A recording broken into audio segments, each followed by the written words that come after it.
And now I'd like to introduce a colleague, a voice on many issues, but particularly a voice on reproductive rights and reproductive freedom. Rabbi Mack is the president of the Board of Rabbis of Greater Rhode Island and is a rabbi at Temple Bethel. And I'd like to call her up.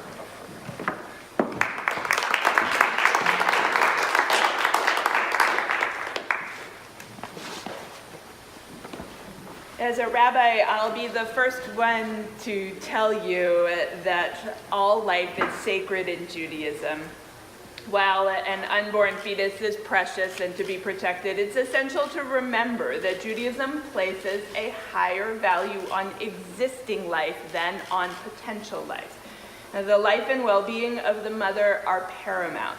Women are commanded to take care of their own health and well-being above all else.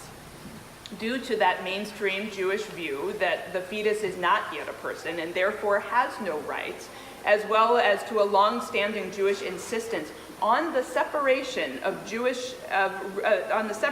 religion and government in American life, the Reform, the Conservative, the Reconstructionist movements are all on record opposing governmental regulation of abortion, and many Orthodox authorities take the same positions.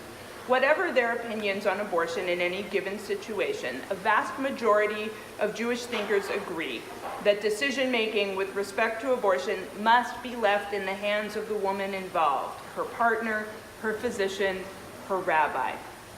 These are simply not choices that should be legislated.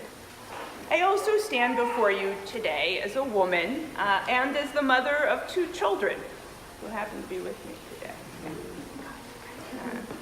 I'm grateful for the profound blessing to choose when to have my children, and all women deserve that right.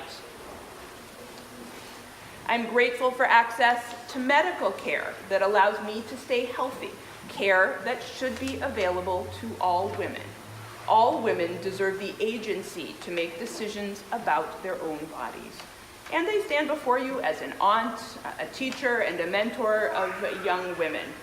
I asked one of my nieces this morning what she thought needed to be said today, and she responded, "How can we expect the next generation to have an active voice if they do not have control of their bodies? How can I help others," she wrote to me, "if I don't feel in charge of myself?"